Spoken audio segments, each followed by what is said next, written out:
संवाद उपनिषद श्रृंखला में आज का विषय शरीर का निर्माण भाग 3।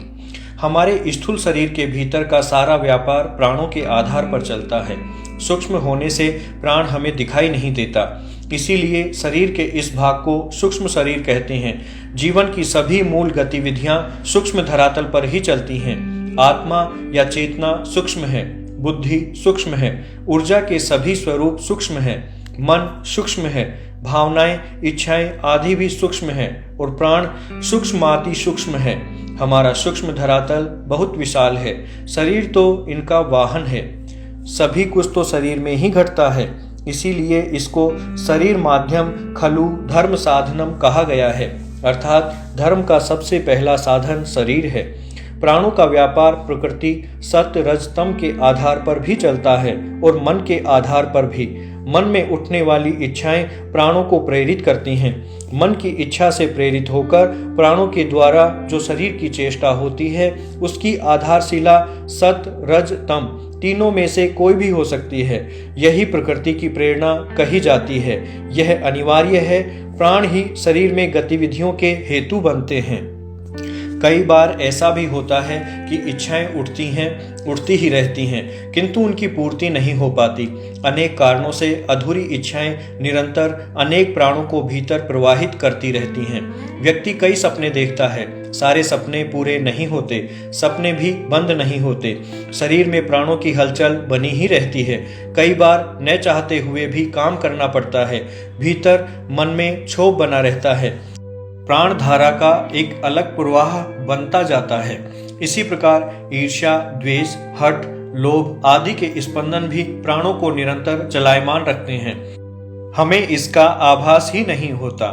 इनके द्वारा अनेक प्रकार के अनुभव भी हमारे मन पर अंकित होते रहते हैं। हमारा स्वभाव बदलता रहता है। असाध्य रोगों के क्षेत्र में शरीर के चक्रों पर शोध कार्य किया जाता है और आधुनिक तकनीक से विकृत चक्रों के चित्र लेकर प्रमाणित किया गया है कि विभिन्न रोगों के उपचार में किस प्रकार चक्रों की व्यवस्था नियमित की जा सकती है।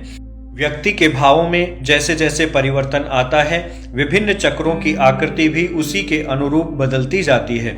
नकारात्मक भावों की निरंतरता के कारण चक्रों का स्वरूप विकृत हो जाता है और समय के साथ इन चक्रों की विकृति स्थायी भाव ले लेती है। चक्रों के रंग दूषित हो जाते हैं। वे आकार में सिकुड़ भी सकते हैं और फट भी सकते हैं। जिस प्रकार व्याधियां स्थूल शरीर से जुड़ी हैं, उसी प्रकार चक्र सूक्ष्म शरीर से जुड़े रहते हैं। प्रत्येक चक्र का स्थान स्थूल शरीर की अंतःस्रावी ग्रंथियों से संबद्ध रहता है। इन चक्रों के माध्यम से एक ओर तो स्थूल और कारण शरीर जुड़े रहते हैं, वहीं दूसरी ओर ये चक्र अपने आसपास के वातावरण और आकाश से ऊर्जा ग्रहण करते हैं, विसर्जन करते हैं। ये ही अंतःस्रावी ग्रंथियों में परिवर्तन के माध्यम बनते हैं। हमारे आभा मंडल के साथ ये चक्र हर सातों धरातल पर जुड़े रहते हैं। अतः आसपास के वातावरण में उपस्थित सभी सूक्ष्मतम भावों का प्रभाव इन पर पड़ता है और ये वातावरण को प्रभावित करते रहते हैं। आदान प्रदान का यह क्रम ही व्यक्ति को कई जगह पर और नए व्यक्ति समूह में सुखद या दुखद अनुभव का आभास कराता है। हमारे ये मूल चक्र सदा गतिमान रहते हैं। हर चक्र का अपना रंग होता है, अपना कार्य क्षेत्र होता है।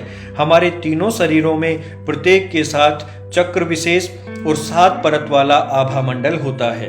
व्यक्ति संक्रमण जन्य बाहरी रोग अथवा दुर्घटना जन्य कष्टों से तो आराम से छुटकारा पा लेता है, किंतु अदृश्य कारणों से उत्पन्न रोगों का उसे वर्षों तक पता ही नहीं चलता। पता चलता भी है तो उनके सूक्ष्म स्वरूप का, जो कि स्थूल अभिव्यक्ति लक्षण मात्र होती है। अभिव्यक्ति के उपचार से रोग का निवारण नहीं हो सकता, अतः कोई भी असाध्य रोग मिटता दिखाई नहीं देता। आधुनिक चिकित्सा पद्धति में मन की भूमिका का महत्व नहीं होने से इस क्षेत्र में बड़ी उपलब्धियां नहीं मिल पाई।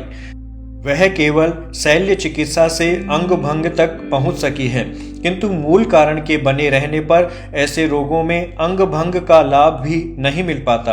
असाध्य रोगों को समझने के लिए मानसिक धरातल पर कार्य करना होगा।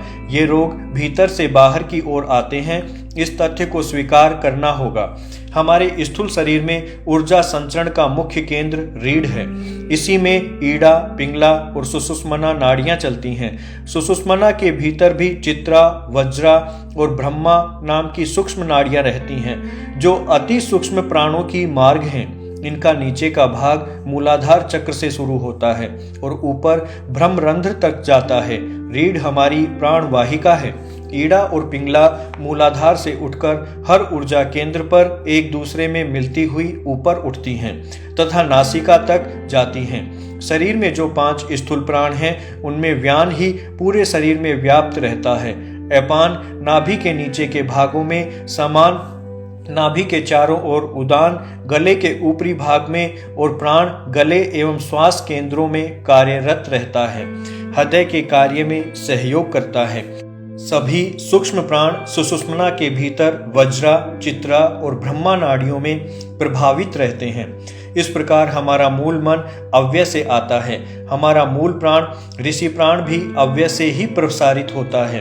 इसमें पितर, देव, असुर, गंधर्व आदि प्राण और पंच महाभूत मिलकर इस शरीर का निर्माण करते हैं, इसकी व्यवस्था को बनाए रखते हैं और कालांतर में फिर से अपने में लीन कर लेते हैं। संपूर्ण शरीर के स्नायुमंडल और नाड़ी संस्थान से इनका सीधा संबंध है। रीढ़ के भीतर ही हमारे मुख्य ऊर्जा केंद्र भी कार्य करते हैं। इन केंद्रों का संपर्क मूलतः हमारे आभा मंडल के माध्यम से आकाश के साथ रहता है। इन ऊर्जा केंद्रों को चक्रों के नाम से जाना जाता है और ये चक्र शरीर की अंतःस्त्रावी ग्रंथियों के साथ सीधे संपर्क में होते हैं। हर चक्र किसी न किसी तत्व का प्रतिनिधित्व करता है।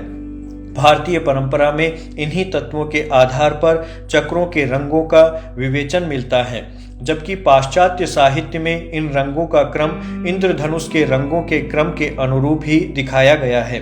उन्होंने इसके चित्र भी उपलब्ध कराए हैं। इन चक्रों का ऊर्जा संचालन, इनका स्वरूप और आकार हमारी अंतःस्त्रावी ग्रंथियों के रसायनों के समानांतर रहता है। क्योंकि हमारे मन, बुद्धि और शरीर की कार्य गतियां भिन्न भिन्न हैं, अतः एक धरातल पर होने वाली गति को दूसरे धरातल की गति तक बदलने का कार्य इन चक्रों के माध्यम से होता है।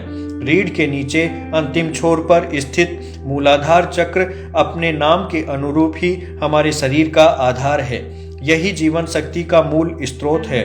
पार्थिव प्राणियों को यह जीवन शक्ति पृथ्वी से मिलती है और हम पृथ्वी से जुड़े रहते हैं। शरीर में इसका संपर्क एड्रिनल ग्रंथि के साथ रहता है। इसका प्रभाव शरीर के नीचे के भागों से रहता है। भय, असुरक्षा, साहस जैसे भाव इसे सर्वाधिक प्रभावित करते हैं। शरीर की थकान या स्फूर्ति से इसका सीधा प्रभाव दिखाई देता है।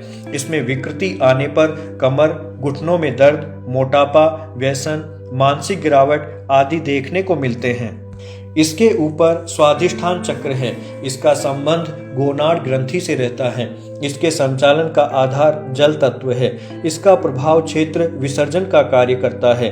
मल मूत्र त्याग, प्रजनन केंद्र, प्रजनन के अव्यय, गुर्दे आदि को इसकी ऊर्जाएं प्रभावित करती हैं।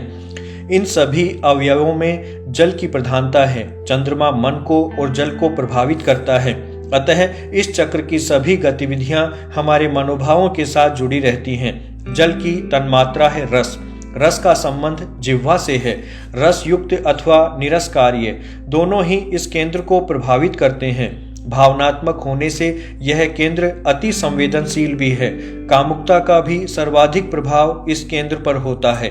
सभी उपभोग के अंग स्तन सहित इसी जल क्षेत्र में आते हैं, अतः इस केंद्र पर जरा सी भी असावधानी व्यक्ति को कामुक बना सकती है। वर्षों योग से जुड़े रहने वाले व्यक्ति भी इसकी चपेट में आने पर नियंत्रण खो देते हैं। चंद्रमा से प्रभावित जल क्षेत्र होने के कारण इसका विशेष प्रभाव महिलाओं के मासिक धर्म पर पड़ता है। इसकी काल गणना भी चंद्र कलाओं के अनुरूप 28 दिन की होती है। चंद्र कलाएं अपना प्रभाव प्रतिदिन अलग अलग करती रहती हैं। अमावस्या और पूर्णिमा के बीच अनेक उतार चढ़ाव आते हैं। अनेक तनाव, भय, क्रोध अथवा भावभूमि के परिवर्तन होते हैं।